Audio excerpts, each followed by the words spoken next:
Welcome back to the Fighting's Final, everybody, here on the It's a Rep Sports Network. It's your boy, Matty B, on the call, and the Phillies found a way, baby. Come from behind, down 4 runs. Battled their way back. Got some luck. Montgomery over to throw in there, sending Rojas to third. Got the necessary pitching, even though it once again was setting up to be a wonky type situation. I think everybody was crossing their fingers for Alvarado not to come back in the 10th. But Matt Strahm comes in and he delivers what he has to. They do get a run. They get that very important second run in the 10th inning. And they're able to hold on tonight 7-6 to complete the sweep of the lowly Tampa Bay Rays. And now we get to leave that pit of a minor league stadium and head on to Cleveland to battle the Indians over the weekend. That's right. I said the Indians. Their mama named them the Indians. I'm going to call them the Indians. 7-6 is your final tonight. Phillies with the sweep, just their second series sweep of the year. And, you know, there's a lot to unpack. Boring game for like 8 innings. Boring game. Like a snooze fest of a game. Jesus Luzardo labored in this game. Gave up, 6 hits tonight? Luzardo did, but he didn't give up many runs. He gave up 2 runs, but 6 hits. Over 5 1/3 innings, 105 pitches in 5 1/3 innings. You heard it here right. 105 pitches through 5 1/3 innings, but he gives up the 2 runs. They were earned, strikes out 4, walks 2, keeps the Phillies alive and around in this thing, I guess. Hernandez comes on, works a half inning, and then the Phillies turn to their setup guy, du jour. I said du jour because that's exactly what this team does. In the 7th inning, Tanner Banks, who has no earthly reason to be coming out into a baseball game in the 7th inning, is out there and he gives up the monster 3-run jack to Diaz to give the Rays that 5-1 lead, seemingly ending the night. Matter of fact, it was looking bleak. Bleak. Phillies didn't have any runners. They were like 0 for 0 with runners in scoring position up to that point in the game. They had no offense. I think they had going into that inning 4 hits, maybe 3 hits, something like that. But to the Phillies' credit, that 8th inning, they were able to get back in this thing, obviously powered by the Bryson Stott 3-run home run to make it 5-4, and then a little bit of pinch running, a little bit of, someone laid down a bunt. We're able to get the thing tied up. Marsh then in the 10th would come on, and a key double from Brandon Marsh, who had himself kind of a night there at the end. It wasn't looking like he was going to have a night, but he ended up having a 2-hit night, 2 very big hits, raised his batting average 30-some-odd points tonight, up from like 143 to 170. So, I'm sure he's doing laps around the clubhouse right now in celebratory mode. Gives the Phillies the 7-6 lead. Then Turner would knock in the insurance run, give them the 6-5 lead. Then Turner hits the insurance run and make it 7-5. All in all, the Phillies hold on in a cardiac type event tonight, and they get the 7-6 win. And the first question I want to ask to all the assembled media out there, is this something that you can be excited about? This type of win tonight against this type of team, is this something that you get excited about? And I say it is. I say it's okay. It's okay to say, you know what, this was a quality win. This was a gutsy win, a come-from-behind win. They were getting hits from people, and we're going to get into Bryce Harper in a second because, once again, Bryce Harper comes up small in clutch situations in the latter part of this game because he's over-swinging. He's up there trying to knock out 3-run home runs instead of driving runners in or moving runners along. Someone needs to tap him on the shoulder at some point soon. I highly recommend that the Phillies do this. Tap Bryce on the shoulder and say, Bryce, you need to understand situational hitting. You need to understand that we don't want you up there swinging for the fences every single time in the late innings of the game. Please, look at what's happening on the base paths and do your best. You've been playing baseball your entire life. You understand baseball. Move a runner over. Drive a run in. C&I singles, fine. We don't need you up there hacking away, but he was hacking away late in the game. And if there was one dark spot to me on this game. It's the play of, once again, of Bryce Harper coming up small in the late innings and the clutch situations. And I think that is becoming, it's no longer a trend. It's no longer what he does. It's who he is. So that might be the only dark spot I have tonight, but a great quality win over not such a quality opponent, but I'll take them. You got to take the wins as they come. They handle their business. They're going to have an interesting series this weekend against the Indians, and this was the way to get ready for that, with a series sweep of a team that they should have swept. And, I was really, as this game was sort of winding down and it was 5-1 and things that weren't looking good, I was thinking, another golden opportunity for this team to gain some momentum, build on the positive play earlier in the week. And then they come out and they lay an egg 5-1. That's not how you want to get ready to go to Cleveland, in my opinion. But they did what they had to do, and they goddamn got the win. Eagles fan says, dang, what a comeback. Yeah, it was. Absolutely. Bryson Stott powered with the big-time 409-foot home run down the right field line. Out in any major league park, for those of you that are shaking your head that, that was a Steinbrenner Field home run. Now that would have been a home run in just about every other place out there. Yes, and it's my 10th win. I didn't want to have to say it, but Star Wars brings it up. I am now 10-4 as your host of the Fighting's Final, the first host to enter double digits in the win column. So I continue to run away with this thing in this league that we're in. So kudos to me, the new good luck charm of the Philadelphia Phillies. Strom made me nervous. Strom, again, I know there's a certain side of all this that, you kind of throw the book out the window when you hit extra innings, and you got to do what you got to do. First, you got to get to extra innings, and then once you get there, you just got to hope to God you have enough left in your bullpen, or the right people in your bullpen. I'm not going to rag on Robbie for overusing or, once again, imploring the bullpen incorrectly. I mean, he had Alvarado out there in the 9th. I was just happy, actually, that he didn't bring him back out in the 10th. So small victories here. But when you get to extra innings, to be honest with you, everything's out the window, and you just got to hope that you do have enough left, because you got to first get to extra innings in order to participate. So I'm not going to really get on him too much, but Tanner Banks' decision in the 7th, that befuddles me, and that makes me scratch my head. And I won't stop, because so somebody explains to me why Rob Thompson does what he does with the bullpen and how he pitches these guys. I will not stop criticizing. But Tanner Banks, in no situation, should have been pitching in the 7th inning. I'm sorry. That is not something that I am acceptable with. Stott had a night, huge hit. Obviously, a banner night for Stott, another 2-hit night, 3 RBIs, the home run, 2 for 4 on the evening. Again, still don't like him leading off, but you got to, I got to tip my cap when I got to tip my cap. Star Wars also says sweepage. Yep, sweepage time.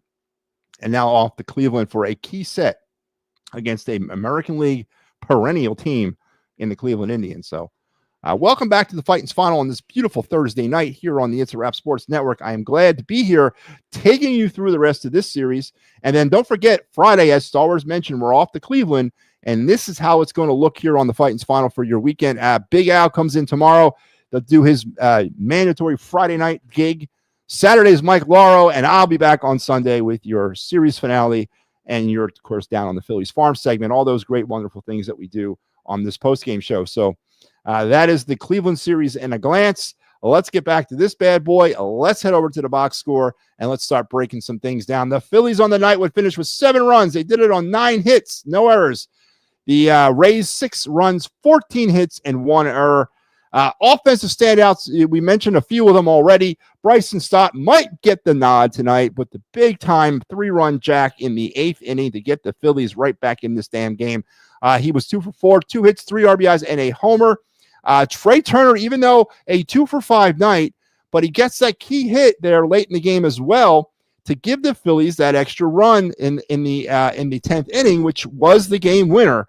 So tip of your cap to Trey Turner in that situation to come up big in clutch, to find out where the holes were on a drawn-in infield, and instead of trying to swing for the left field fence, he puts it past the second baseman into center field for a base hit. So that's situational hitting, and that's what Bryce Harper needs to learn. Bryce Harper on the night, 0 for 4. He got an RBI. and he struck out once. Another uninspiring night from NV3. Another clutchless night for a batter. And again, if you think I'm picking on him, go back and watch the tape. Watch his at-bats in the 8th and the 10th inning. Watch the way he's up there just swinging like he's chopping down a tree. That's not situational hitting. That's him trying to win the game. Kyle Schwarber was 1 for 4 on the night. Not a great game for him. Rojas came in late as a pinch runner, would stay. It's Rojas. Castellanos 0 for 3. Kepler came in, was played tonight, was 0 for 3 as well. JT Realmuto 1 for 3, and he also allowed 3 runners to steal bases on him over the night. Yes, everyone's going to forget the 3 stolen bases he gave up, and we're going to remember the one that he didn't on the beautiful throw and tag down there late in the game off Janikowski. That wasn't Janikowski. It was, what was that kid's name? Where is he at? Not Janikowski. It was, where is he at, man?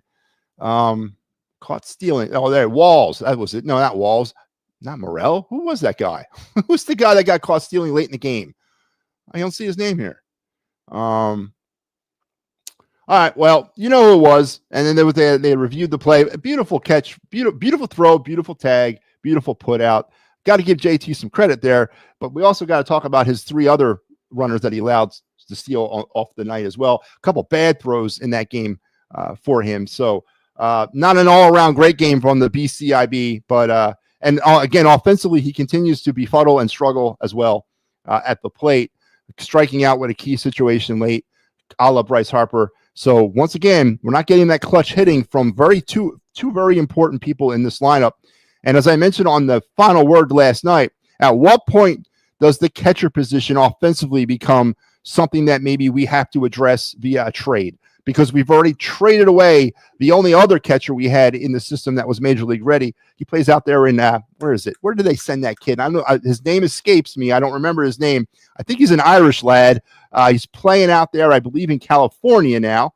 But we don't have any other Major League ready catchers. And and listen, the fact that JT got back in this game tonight after taking that thing off the foot last night was great. Because the last thing I want to see is JT get hurt and have to call Garrett Stubbs back up. So kudos to JT for being a warrior and dealing with that and coming back in this game and playing tonight. You got to give him a lot of credit.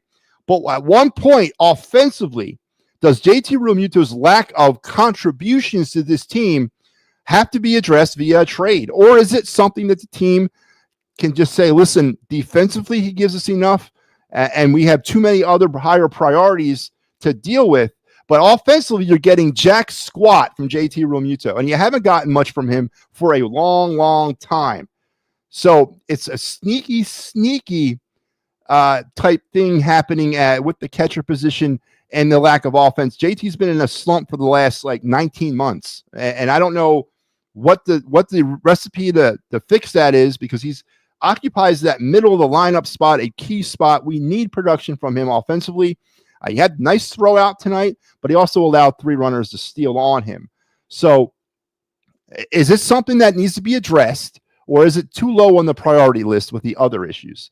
And I think it's a question to keep an eye on as we move beyond this, as we move deeper into the season, if JT cannot snap himself out of the funk he's in. Marsh 2 for 4. Again, he got tipped the cap there. Big hits late. And clutch hits, very clutch hits from Brandon Marsh. The double there at the end, that was out of absolutely nowhere. Raises his batting average almost 30 points tonight because of that two hit effort. So great job from Brandon Marsh late in the game to kind of pull himself out a little bit and contribute to the win. For the Rays, Diaz with the big 3-run home run, and Camaro also with 2 RBIs. So those were your 2 big offensive contributors for the Rays. Pitching, Luzardo 5 1/3, as mentioned, 6 hits, 2 runs earned, 2 walks, 4 strikeouts, a homer, and 105 pitches in 5 1/3 innings. That's honestly the first time that I've ever seen that line. I've never seen a pitcher's line 105 pitches in 5 1/3 innings. That is congratulations, Jesus Luzardo. you taught me a lesson tonight. You showed me something I've never seen before. And it was a labored performance, but, it could have been worse. It could have been a lot worse for him, but he was able to get out of some jams. You don't want to see the 6 hits, and you obviously don't want to see 105 pitches through 5 in the 3rd innings. You can't have that. That's just not going to work. That's not going to work on any level of baseball. It doesn't even work in Little League. They won't even let the kid pitch that long.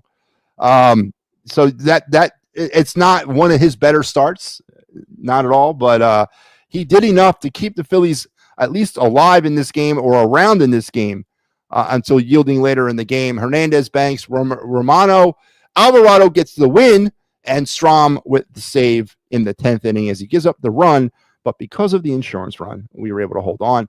Pepiot, 6 innings, 2 hits, a run, 2 walks, 3 strikeouts. Clevenger, Uceta, who got dinged up by the Phillies, with almost back-to-back home runs. Turner missing that home run by a half an inch after the stop, big 3-run home run. That would have been nice if they would have tied it there, take some of the drama away from it, because I was still feeling a little uneasy with them trying to squeeze that next run across. Turner misses a home run by a half inch. Montgomery gives up the big, wild pickoff move that allows Rojas to move to 3rd. Fairbanks and Rodriguez also pitch for the Rays in a losing effort. Rodriguez gets hung with a loss. And there you go, man. Scoring summary: Bryce Harper with his lone RBI happened in the 1st inning to give the Phillies the early 1-0 lead. But Camaro would get the Rays right back in this thing in the bottom of the 1st with a homer to tie it up. Bottom of the 3rd, Camaro would sack in Wells to make it 2-1. And then we would stay in a dormant sleep fest until the 7th inning when Diaz with the 3-run home run to give the Rays 5-1 lead. And then here come the Phillies back in the 8th. First to Stott, 3-run homer, making it 5-4. And then in the 9th, Kepler would ground out, forcing in Rojas to make it 5-5. Marsh would double in the 10th, scoring Sosa to give them the lead. Then Turner would knock in Marsh to give them the insurance, 7-5. And then Jansen would score Lowe, the ghost runner, in the 10th inning to make it 7-6. But that is all you do. The Phillies were able to shut them down from that point on. Phillies on the night, 3 for 9 with runners in scoring position. They left 4 on base. JT hit into a double play. I didn't mention that yet, but he also hit in double play. The Rays were 3 for 12 with runners in scoring position and left 8 on base in the losing cause. Phillies 7-6 winners, and now it's off to Cleveland. How you feeling out there, man? I mean, this is a series they needed, right? This was a series they needed to sweep. I honestly thought that not anything short of a sweep here would have been wrong or bad or not the way you need to do it. The Phillies have sort of righted the ship lately. Since the Mets series, they have righted the ship, and I will give them that. They are playing small ball. They've been playing a lot of small ball lately since that Mets series. I believe I made this statement last night. 198 was their team RISP batting average heading into the Cubs series. Now, at the end of this series, it's 279. They have raised their batting average as a team, over 80 points or whatnot, and are batting well above the league minimum, in my opinion, for good teams with runners in scoring position. And there's probably no secret to why it's happening. They're not forcing the issue. Well, most of them aren't. Bryce Harper still is, but they're not forcing the issue. And they're taking what pitchers are giving them. They're understanding what the situations are. They're understanding what defense is. They're laying down a bunt every now and a goddamn again. And they're finding ways to get runs and produce runs. Small ball wins championships. Maybe I get that tattooed across my forehead so that the Phillies can see it. But all in all, great win, 7-6. Brandon Marsh says the Phillies have a lot of dogs on their team that fight. I don't know about all that. Phillies have won 9 of 11, outscoring their opponents 70-42. Yeah, they have. And since the Mets series, it's been a different team. And you got to give them credit there, Star Wars. I'm not necessarily going to go down the dog road yet. I mean, it's freaking May. Let's hold the dog stuff off till maybe September. But there is something to be said about the way they've been playing since the Mets series. And they were left dead in the water after that series. And I thought, honestly, the thing was going to start unraveling after that. I thought the Phillies were going to be maybe a slightly below 500 team, but they have not. They've come out, answered the bell, and they've been playing some really good baseball. Now we're going to take it to Cleveland and see how we can do there, because even though this is nothing to do with in terms of National League type stuff, it is still a team in the Indians that we may have to deal with later on down the line. So I'm going to be very interested in how the series goes. Great game, great comeback, says Joe Hale. Bad call. He was safe at second. The tag was a little high. The glove was on the bag. Dave, what are you talking about? There's a couple calls down at second that went that were close. What are you talking about? The Rays guy trying to steal? Is that what you're referring to? And that play at the end of the game there, is that what you're referring to? Please clarify. I would like to get some more information. Congratulations. Oh, come on, man. Come on. Star Wars, come on. Yeah, okay. So they got a new pope. Woohoo. I'm Catholic. I am. I went to 12 years of Catholic school in the Philadelphia parish, archdiocese, St. Leo's Elementary, and then Father Judge High School. I get it. But who the hell cares? Who cares there's a new pope? He's an American. That's cool, right? He speaks English, but I'm going to go to sleep fine tonight if there wasn't a new pope. But for all you Pope Leo, I have no idea what that Roman numeral is, the XIV fans, congratulations, your dreams have come true. He's the Pope. Good outing from Painter. Yeah, Joe, I watched the first 2 innings. I think he struck out 5 in those 2 innings. They got to him. I don't know if he gave up a home run. I only watched the first 2 innings, but in those first 2 innings, he was very, very nasty, very wicked. Garrett Stubbs handled him well tonight. You got to give Stubbs a little credit. Handling the future down there for the Phillies as he caught Painter tonight. A very positive start for him. I believe they let him go 60 pitches tonight was the limit for him. I expect this to be first of many starts for him in Lehigh Valley. I don't think that just because he's there at the Valley means he's one step closer to Philadelphia. I mean, he is, but figuratively only. I think that he's going to be down in Lehigh for a minute. I say at least 5 starts. I say at least 5.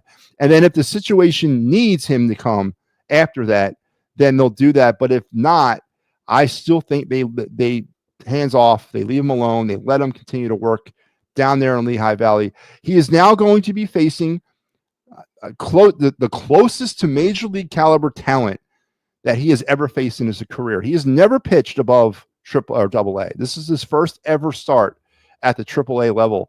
And it's telling. It's going to be a telling situation for him, a telling moment in his career. Because yes, you're still dealing with the rehab, but you're also now starting to develop him as a pitcher again and get him ready for the majors. And this is usually the longest step in that process, the triple A step, because they want to make sure you're ready. And I think they're going to keep him there for a while, which I'm okay with. Now, if situations change and, Suarez falters and then Walker comes back and he falters, maybe, I don't know. But I think that this is where he's going to be for a while. Kyle extended his on. Yeah, what was it, like 43 now or 44? You got that late in the game. Yeah, absolutely. It was a strikeout throw. Okay, so you're talking about that at the end of the game. I disagree, Dave. He was dead out. Dead out. Dead to rights. Dead to rights, man. Even with that silly oven mitt on, he was dead to rights. It was a beautiful throw, a beautiful tag. It's called a swipe tag, Dave. You know what they are. If you look at it, even though it's sort of inconclusive and potentially you could see it in the replay that maybe, I don't know, maybe he got the edge of that stupid oven mitt, which I think should be banned for that reason alone. It gives the runners that extra half inch at the end of their fingertips. And that I'm telling you, that's going to come up in the World Series at some point, and it's going to be a defining moment of a game. And I hope they ban those stupid oven mitts. I hope they ban them. I never play with an oven mitt. I never play with a helmet either. Now I think it's stupid. I think those oven mitts are stupid. But he was dead out, dead to rights. I would have made that call 10 times out of 10 as out. Even in slow down time, he's out, and that's the end of that. So I think you're dead wrong, Dave. No way. Yeah, I disagree 100%. Ricky is watching. Ricky, I know you are. What's going on, brother? How are you tonight? So Phillies win 7-6, and we're all feeling great. Series sweep, their second of the year. And now let's head to our Broad Street bottom line.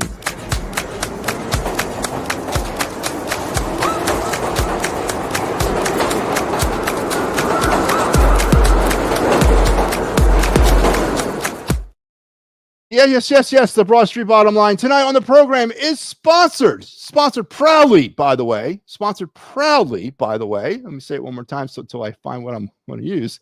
Sponsored proudly, by the way, by the good folks over at the Attacking Third program that was on a little earlier tonight. Steve and Pat bringing JP Zapata back to the network to sit in with a little Attacking Third. I had JP on the final word. I don't know, it was a couple months ago now. JP's a friend of the network, and he's welcome here anytime in any venue he wants. So that was a great show. If you missed it, head back on YouTube and on all of our social media platforms and check it out. But my Broad Street Bottom Line, simply put, I need more clutch. I need clutch, man. I need Bryce Harper to start riding that clutch. Burn out my clutch, man. Because right now, what are we getting from Bryce Harper? He came up small in two situations late in the game where we needed him because he was up there over swinging. And if I am missing that, if you disagree with me, I implore you to go back and watch the tape and watch his plate approach and watch the way he was swinging and those two at-bats in the 8th and the 10th inning. Despicable at-bats, undisciplined at-bats, hero ball at-bats. And I got to see the end of that. I've said this routinely now for the last couple of weeks. I am digging the scratching out baseball. I am digging out all the runs they're scoring because they're not hitting home runs. I made a very bold prediction the other day, or proclamation, that every time the Phillies hit a home run, they should be fined, because until they prove themselves worthy of small ball, I don't want any more home runs. But Bryce Harper needs to understand situational at-bats and situational baseball, and he doesn't. He's all about Bryce Harper, and it's evident. And it was evident in those two at-bats late in the game that could have cost us. He is the face of the franchise, being paid bazillion dollars a year for a reason, but he's not performing up to that level, even in clutch moments. And again, 0 for 6, 1 for 7. If you want to go 1 for 7, Bryce, in the game, so be it. Just as long as that one is a C&I single or a double down the line or a sac fly when appropriate to help us win a game late. And Bryce Harper up there swinging for the fences is a harbinger for things to come, I fear, when a situation like that might arise later on in the season when it really means something, and he's up there hacking away. So I need clutch play, and it starts with Bryce Harper understanding situational baseball and how to approach an at-bat that way. And we're not getting it from him right now. We haven't been getting it from him evidently for a couple years now, and it's starting to be glaring. So my Broad Street Bottom Line, in the midst of all this positivity and a great come-from-behind win by the Phillies tonight, is once again, Bryce Harper comes up small, and not small ball. Comes up small because he doesn't understand situational baseball, and he's too involved in himself. So I need less of that and more small ball from Mr. Bryce Harper. And there you go, my Broad Street Bottom Line for the night. Watch the replay. Stott's tag was on his arm, and the glove was on the bag. I'm telling you. Listen, were you on the field, Dave? Were you standing down there with the best view in the house, which was that second base umpire who was in perfect position to make that call? No. Were you in New York when they reviewed the play via the instant replay system, whatever they use? No. Both people, the people on the ground and the people in New York, said he was out. Now, I understand the process or procedure in overturning a call. It has to be indisputable evidence to overturn it. So no one had that in New York, and the umpire had the call on the ground. He's out, Dave. He's out. All right. It's easy. Just accept that. Move on with your life, man. Sometimes you get them. Sometimes you don't get them, man. It's a beautiful play. I am by no means a JT Realmuto fan, but I got to give the man due when it's appropriate. And Bryson Stott applied the appropriate tag. All right. He was out. He's out. Kyle hitting good. Yeah, he is. Yeah. And he came up clutch when we needed him late. Absolutely. As I've said, I'm off the Kyle Schwarber hate train. Been off it for a while now. So 7-6 Phillies with the win. And what are we doing now? Let's go round the bases. There we go. On this Thursday night, round the bases. And action.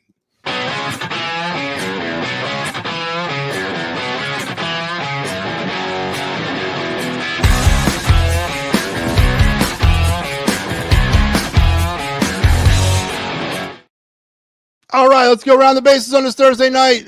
Currently, games that are still in progress. It is 4-2 Angels over the Blue Jays out the Big A. In the bottom of the fifth, in the desert, is 4-0 Diamondbacks over the Dodgers. Games that are now final. It was 5-2 Twins over the Orioles. It was 5-0 Red Sox over the Rangers. 10-0 Royals all over the White Sox.